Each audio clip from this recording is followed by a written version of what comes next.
दी जा रही है, इसके चलते जनता के मन में काफी रोष है, प्रचंड रोष है। और दूसरी तरफ भारतीय जनता पार्टी धन के आधार पर, बल के आधार पर सत्ता के दुरुपयोग करते हुए ये कुछ कारणवश संगठन नहीं बन पाया। ये तो खामियां है, हम मानते भी हैं, मगर नजीक के समय में हम जल्दी से जल्दी इस संगठन को निर्माण करेंगे। कार्यकर्ताओं की तो उसका प्रभाव भी क्या इस चुनाव को नहीं पड़ेगा? देखिए, ये तो बिल्कुल ठीक बात है। वो पूरे वो चुनावी तैयारियों में रहते हैं। अगर लोगों के काम में उनका ध्यान बहुत कम है। अगर पूरे देश की बात करें तो वो हिंदू मुसलमान की बात करते हैं। जब हरियाणा का चुनाव आते हैं तो उनको एक अलग सी स्ट्रेटजी बनती है कि हम जाट भवन में जो नगर परिषद की जो तैयारियां हैं उसके लिए हमारे हरियाणा से जो राष्ट्रीय सचिव और इंचार्ज बना के जो राष्ट्रीय कांग्रेस पार्टी ने भेजा है, जिनको प्रफुल्ल जी आपके बीच में हैं और वो आपके सामने बात रखें। हिसार महानगर पालिका के चुनाव में हमारे प्रत्याशी कृष्ण सिंगला जी कांग्रेस पार्टी के प्रत्याशी हैं और कांग्रेस पार्टी ने पहली बार सिंबल पर ये चुनाव लड़ने का फैसला लिया है। राज्य के सभी 10 महानगर पालिकाओं में महापौर के प्रत्याशी कांग्रेस की तरफ से उतारे गए हैं और जिस तरीके से कार्यकर्ताओं के बीच में उत्साह निर्माण हुआ है कि आम कार्यकर्ताओं का ये चुनाव होता है, ये लोकल बॉडी चुनाव, ये कार्यकर्ता का चुनाव होता है और कार्यकर्ताओं के बीच में उत्साह निर्माण हुआ है कि हमें चुनाव लड़ने का मौका मिला है, पार्टी ने मौका दिया है। तो एक नए तरीके का उत्साह पार्टी के कार्यकर्ताओं के बीच में और जनता के बीच में भी है। हम जिन मुद्दों के आधार पर ये चुनाव लड़ने जा रहे हैं, 74th और 73rd कॉन्स्टिट्यूशनल अमेंडमेंट में नगर निकाय को एम्पावर करने का काम कांग्रेस के सरकार ने किया, राजू जी ने वो अमेंडमेंट किया था। और डिसेंट्रलाइजेशन ऑफ पावर, सत्ता का विकेंद्रीकरण, ये कांग्रेस की नीति रही, कांग्रेस की पॉलिसी रही है और उसके विपरीत भारतीय जनता पार्टी की जो पॉलिसी रही है वो सत्ता का केंद्रीकरण करने की पॉलिसी रही है और हर बार नीचे की सत्ता को कमजोर करते हुए किसी एक आदमी के हाथ में सत्ता रहे और कंट्रोल्ड सत्ता रहे, ये प्रयास भारतीय जनता पार्टी के लोगों का रहा, उनकी विचारधारा का वो प्रयास रहा।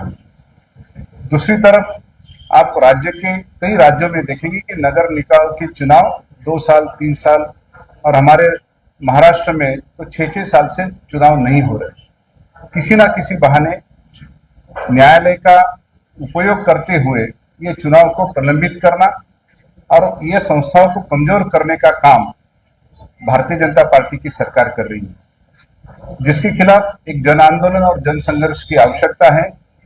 आप हरियाणा में देखेंगे कि जिस तरीके का रिजर्वेशन कम करने का प्रयास इनके सरकार के काल में हुआ है, बीसी एससी का रिजर्वेशन इन्होंने पहली बार कम किया है। उसके चलते जो स्थानीय निकाय के जो रिप्रेजेंटेशन होना चाहिए हर वर्ग के लोगों का, वो कम करने का काम भारतीय जनता पार्टी ने किया है। जिन आधार पर ये चुनाव लड़ने जा रहे हैं वो आधार सिर्फ दहशतगर्दी का है, भय का है और जनता के बीच में, कार्यकर्ताओं के बीच में भय पैदा करते हुए ये चुनाव अनपोज कैसे हो सकता है, उसके तरफ यहाँ के मुख्यमंत्री जी ने काफी प्रयास किया है। कांग्रेस के कार्यकर्ताओं को दबाव में लाकर कई जगह उनको पर्चे भी भरने नहीं दिए, कई जगह विड्रॉल की कोशिशें भी हुई, मगर हमारा कार्यकर्ता डटकर मैदान में उतरा हुआ है और हम लोगों के आधार पर, लोगों के विश्वास के आधार पर हम ये चुनाव लड़ने जा रहे हैं। भारतीय जनता पार्टी के मुख्यमंत्री, हरियाणा के मुख्यमंत्री ट्रिपल इंजन की सरकार चाहते हैं। वो जनता के बीच में ये मुद्दा लेके जा रहे हैं कि ट्रिपल इंजन की सरकार रहेगी तो बहुत अच्छे से विकास होगा। डबल इंजन क्यों लगाना पड़ता है? जब एक इंजन से गाड़ी नहीं खींची जाती है तो दूसरा इंजन लगाना पड़ता है, जब दूसरे इंजन से भी गाड़ी नहीं खींची जाती है तो तीसरा इंजन लगाना पड़ता है। पहला इंजन तो केंद्र सरकार का है, मोदी जी का इंजन है। मोदी जी का इंजन क्या कमजोर है कि जिनको दूसरे इंजन की आवश्यकता पड़ी हुई है? अब दूसरा भी इंजन इस स्टेट में लग गया है तो दूसरे इंजन से भी इनकी गाड़ी नहीं खींची पा रही है, तो अभी इनको स्थानीय निकायों में तीसरा इंजन की आवश्यकता है। तो तीसरे इंजन से इनकी गाड़ी खींच पाएंगे? जो जो 3 इंजन की सरकार जो बात कर रहे हैं, 3 इंजन की सरकार तो इनके पहले भी थी।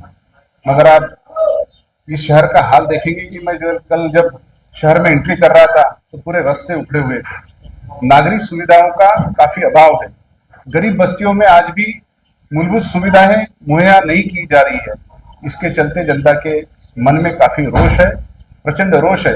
और दूसरी तरफ भारतीय जनता पार्टी धन के आधार पर, बल के आधार पर सत्ता के दुरुपयोग करते हुए ये चुनाव जीतने जा रही है। इसलिए यह चुनाव जनशक्ति विरुद्ध धनशक्ति का चुनाव है। और लोगों की शक्ति डेमोक्रेसी में सबसे ताकतवर होती है। किसी एक व्यक्ति के हाथ में शक्ति डेमोक्रेसी में नहीं रहती। पूरी जो डेमोक्रेसी की जो शक्ति है वो जनता के हाथ में होती है। और मुझे विश्वास है कि जनता इस शक्ति का पूरेपूर सदुपयोग करेगी। और कांग्रेस पार्टी जो धर्मनिरपेक्ष पार्टी है, जो संविधान को मानने वाली पार्टी है, सभी जाति धर्म वर्ग को साथ में लेकर चलने वाली पार्टी है, उसके ऊपर विश्वास जताते हुए अपना विकास सुनिश्चित करेगी, यह मुझे विश्वास है। प्रभु जी, जहां आप जीत को लेकर आश्वस्त हो गए, बीजेपी की बात करें, बीजेपी के नेता लगातार करें कि जैसे दिल्ली में कांग्रेस को 0 पर आउट किया, उसी तरीके से हरियाणा में क्लीन स्वीप करेंगे और सभी में कहेंगे कि जीत होगी। ऐसा देखिए, ये डेमोक्रेसी है। उनके पास यदि इतनी शक्ति है, ताकत है, तो अभी तक की उन्होंने चुनाव डिले करने की कोशिश क्यों की? वो चुनाव जीतने का यदि उनको भरोसा होता था तो 2 साल पहले वो चुनाव करा लेती। मगर विलंब करने का जो कारण था वो यही था कि उनको भरोसा नहीं था कि हम स्थानिक निकाय की चुनाव जीत सकते हैं। जब विधानसभा चुनाव में उन्होंने जिस तरीके से चोरी करते हुए ये सरकार बनाई है, ये चुनाव को चुराया है, अभी उनको कॉन्फिडेंस आ गया है कि हम अपने सत्ता बल के आधार पर चुनाव जीतेंगे। इसलिए वो जो भाषा है लोकशाही में, ये अहंकार की भाषा है। डेमोक्रेसी में अहंकार कभी नहीं चलता। और कोई अहंकारी होता भी है तो उसको ठिकाने पे लाने का काम जनता करती है। सर, जैसा कि आपके जो बड़े नेता आते हैं, चाहे भूपेंद्र सिंह हुड्डा आए, चौधरी वीरेंद्र सिंह आए या कुमारी शैलजा आए, वो क्या करते हैं, एक प्रेस कॉन्फ्रेंस करके चले जाते हैं। जबकि बीजेपी के जो बड़े नेता है, लाइक अभी कल नवीन जिंदल आए हैं, श्रुति चौधरी आए हैं, वो जनता के बीच में जा रहे हैं, डोर टू डोर भी कर रहे हैं, जनसभाएं कर रहे हैं। तो क्या उसका आपके कैंडिडेचर में, आपके चुनाव में प्रभाव नहीं पड़ेगा? बड़े नेताओं की सभा हमारे कार्यकर्ताओं में जो ताकत है, हमारे नेताओं को पता है। स्थानीय नगर निकाय के चुनाव हमारे कार्यकर्ता अपनी ताकत के बलबूते निश्चित तौर पर जीतेंगे।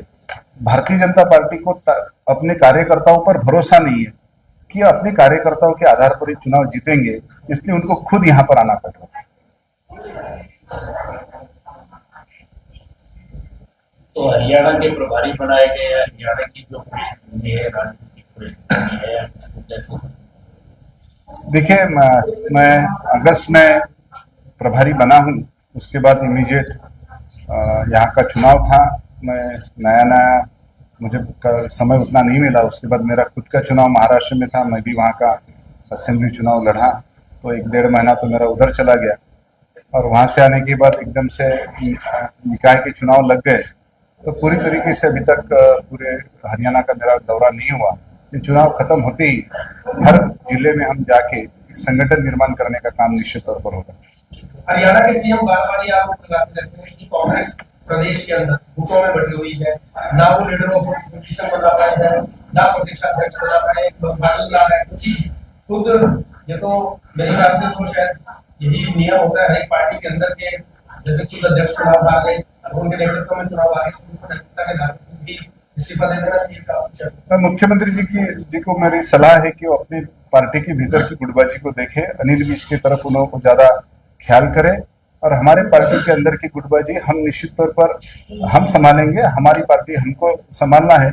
हमने कोई पावर ऑफ अटर्नी हमारे मुख्यमंत्री जी को नहीं दिया है हमारे पार्टी को। अभी वीरेंद्र सिंह जी हमारे वरिष्ठ नेता है कांग्रेस पार्टी के, 2 दिन पहले उन्होंने ये बात कही थी कि हमारे कांग्रेस के अंदर अभी संगठन कमजोर है, संगठन बना नहीं है। संगठन बना होता तो हम विधायक का जो अभी चुनाव हुआ था वो भी जीत सकते थे। जब उनसे पूछा गया कि संगठन तो अभी भी नहीं बना हुआ, तो इस चुनाव के बारे में आपके क्या विचार है? तो उन्होंने देखिए, कांग्रेस कैडर बेस्ड पार्टी नहीं रही कभी। कांग्रेस मास बेस्ड पार्टी है। कांग्रेस यानी क्या है? लोग यानी कांग्रेस। मगर लोगों को संगठित करने के लिए संगठन की आवश्यकता होती है। कुछ कारणवश संगठन नहीं बन पाया, ये तो खामियां है, हम मानते भी हैं। मगर नजीक के समय में हम जल्दी से जल्दी इस संगठन को निर्माण करेंगे। कार्यकर्ताओं की भावना वो है। आज संगठन नहीं रहने के बावजूद भी इतनी बड़ी संख्या में लोग कांग्रेस की सिंबल पर चुनाव लड़ने के लिए सामने आए हैं। इन चुनावों से पहले अगर संगठन बन जाता तो क्या ज्यादा लाभ नहीं होता? निश्चित होता तो हम बनाएंगे। प्रभारी जी बन के हरियाणा में आए तो कांग्रेस जन है, कार्यकर्ता है, नेता है, उनके लिए क्या चीज का मूल मंत्र लेके जाना है? मैं तो कोई ऐसा मूल मंत्र देने वाला कोई आदमी नहीं हूँ। जिसका मूल मंत्र तो हमारे कार्यकर्ताओं को मालूम है, वो लड़ रहे मैदान पर। और मैं कोई ऐसी जादू की कांडी घुमा नहीं सकता, ना घुमाने के लिए आया हूँ। ताकत कार्यकर्ताओं की होती है, जनता की होती है, और अपने ताकत के बलबूते ये निश्चित तौर पर चुनाव जीतेंगे। मेरा काम सिर्फ इनके बीच में समन्वय रखना, आपस में तालमेल बना के रखना, यही मेरा काम है। इस पर केवल जी सवाल आपके भी आप प्रसार के न्यायिक भी नगर निकाय चुनाव की बात करें, बहुत थोड़ा समय रह गया, सोमवार से मतदान, कितनी उम्मीद आप लेकर? देखिए, उम्मीद पूरी है। और मैं बताना चाह रहा हूँ कि जैसे जैसे 2 तारीख नजदीक आ रही है, हमारे कार्यकर्ताओं में भी उत्साह बढ़ रहा है।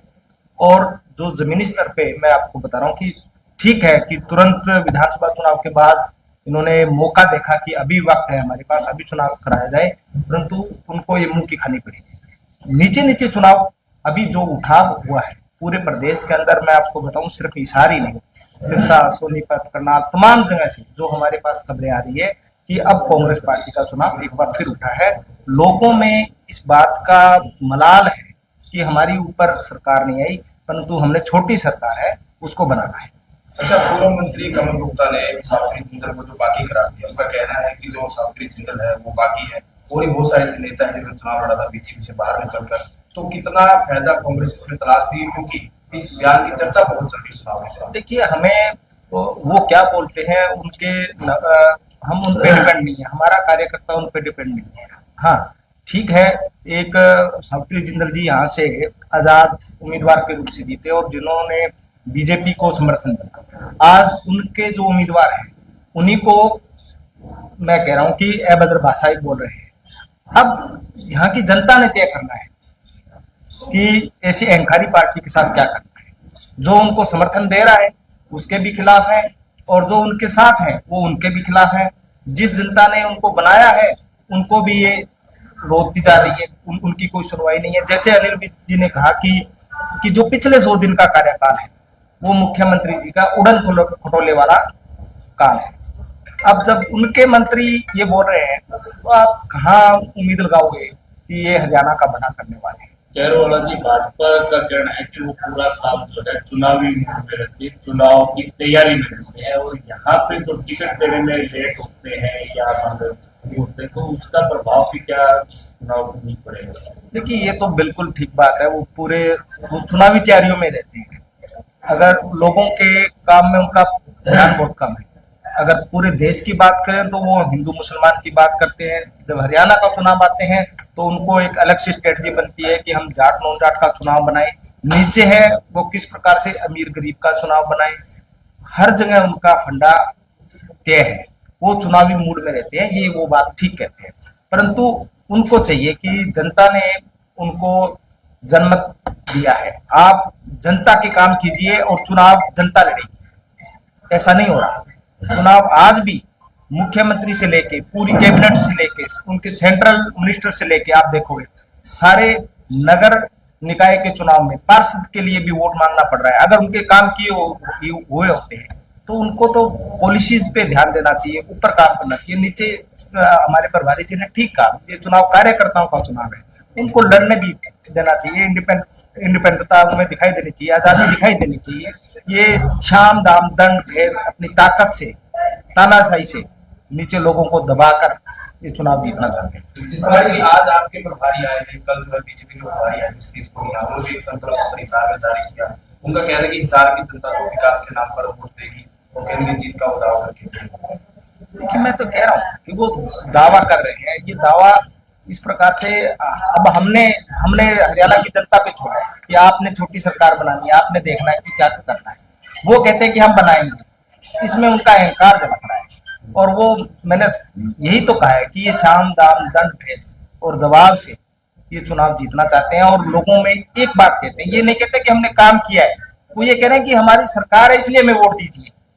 ये कोई बात नहीं होती, आप मुद्दों पे बात कीजिए। आप शहर के लिए निकाय में क्या करोगे? आपके निकाय के अंदर, यहाँ निगम के अंदर कितना भ्रष्टाचार था, सड़कें टूटी हुई थी, लोगों को पीने के पानी की व्यवस्था नहीं है, सफाई व्यवस्था नहीं है, इस पे क्या काम करोगे? इस पे वोट मांगिए। आप तो ये कहते हैं कि ऊपर मोदी जी बैठे हैं, एक इंजन है, दूसरा इंजन हमारा स्टेट का है, तीसरा इंजन और लगा दीजिए। इन इंजन से कितने इंजन चाहिए विकास के लिए, ये पहले वो तय करें। हमारे साहब आपसे सवाल है। राजस्थान का विधानसभा चुनाव हुआ, एकल एकल तक दे दिया गया अशोक गहलोत।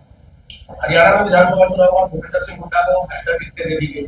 क्या कांग्रेस पार्टी ऐसा नहीं करना चाहिए कि चुनाव जीतने के लिए सामूहिक नेतृत्व आना चाहिए, सामूहिक लोगों को, मतलब जो जिस क्षेत्र में जो नेता प्रभावी है उसके लोगों को टिकट मिलनी चाहिए या उसको तवज्जो दी जानी चाहिए? नहीं, कांग्रेस पार्टी में टिकट वितरण का अपना एक सिस्टम होता है। कांग्रेस पार्टी में कोई नेता, स्टेट का नेता टिकट वितरण नहीं करता है, उसकी सेंट्रल इलेक्शन कमेटी है, सीईसी उसका फैसला लेती है, अंतिम फैसला।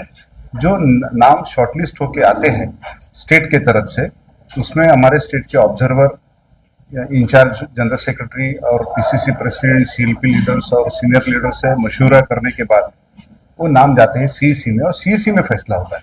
तो सारे के सारे उम्मीदवार ये कांग्रेस पार्टी के उम्मीदवार थे, किसी गुट के या किसी एक नेता के नहीं थे। इसलिए ये मानना ठीक नहीं है किसी एक गुट को हमने झुटका माप दिया है या हमने ज्यादा सीटें दी है। जो भी सीटें दी है वो स्क्रीनिंग होकर वहां पर जो फैसला सीईसी में हुआ उसमें दी गई है। हरियाणा में संगठन के चुनाव कब तक हो जाएंगे? कोई उम्मीद? संगठन ये कॉरपोरेशन चुनाव के बाद हम इमीडिएट संगठन के ऊपर बाद में काम तो 5 साल भी है, 1 साल भी है, नहीं होगा। आपको 3 महीने के भीतर यहाँ संगठन बना हुआ दिखेगा। 3 महीने में संगठन बन जाएगा। बनेगी। ठीक है, थैंक यू। Thank you.